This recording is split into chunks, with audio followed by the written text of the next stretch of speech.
नमस्कार मित्रांनो, स्वागत आहे तुमचं आताच्या ब्रेकिंग न्यूजमध्ये। मित्रांनो, भारत आणि जगभरामध्ये UPIचा वापर सध्या वेगाने वाढतोय। भाजी विक्रेत्याला पैसे देण्यासाठी असो किंवा ऑनलाईन शॉपिंग करण्यासाठी असो, बहुतेक लोक आता UPI वापरताना आपल्याला दिसतात। अलीकडेच असं वृत्त आलं होतं की UPIद्वारे 2000 रुपयांपेक्षा जास्त रकमेच्या व्यवहारांवरती टॅक्स आकारला जाईल। आता सरकारने आपली भूमिका यावरती स्पष्ट केलेली आहे आणि हे दावे पूर्णपणे फेटाळून लावलेले आहेत।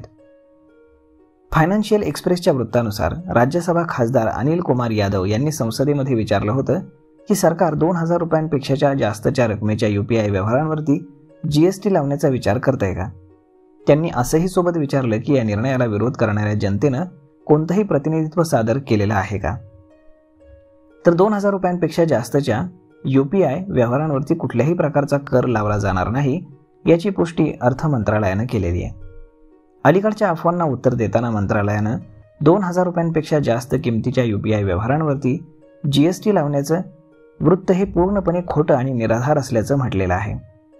या प्रश्नाचं उत्तर देताना अर्थ राज्यमंत्री पंकज चौधरी असं म्हणाले की GSTशी संबंधित निर्णय केवळ GST परिषदेच्या शिफारशींवरती घेतले जातात आणि आतापर्यंत अशी कुठलीही शिफारस करण्यात आलेली नाही। महसूल विभागानं असं स्पष्ट केलंय की GST परिषद एक संवैधानिक संस्था आहे आणि कोणताही नवीन कर ही केवळ त्यांच्या शिफारशींच्या आधारेच लागू केला जाऊ शकतो। सध्या कोणत्याही प्रकारच्या UPI व्यवहारांवरती, मग तो व्यक्ती असो किंवा मग व्यापारी असो, व्यवहाराची रक्कम काहीही असो, कोणताही GST त्यावरती आकारला जात नाही। सरकारने UPI सारख्या प्लॅटफॉर्मद्वारे डिजिटल पेमेंटला प्रोत्साहन देण्याची वचनबद्धता व्यक्त केली आहे, जे त्यांच्या गती, साधेपणा आणि कॅशबॅक ऑफरमुळे लोकप्रिय आहेत। तर मग अशात सरकारने हे स्पष्ट केले की कुठल्याही प्रकारचा कर हा UPIच्या ट्रान्झॅक्शनवरती लावला जाणार नाही। तर मग मित्रांनो, हे वृत्त पूर्णपणे खोटं आहे हे लक्षात घ्या।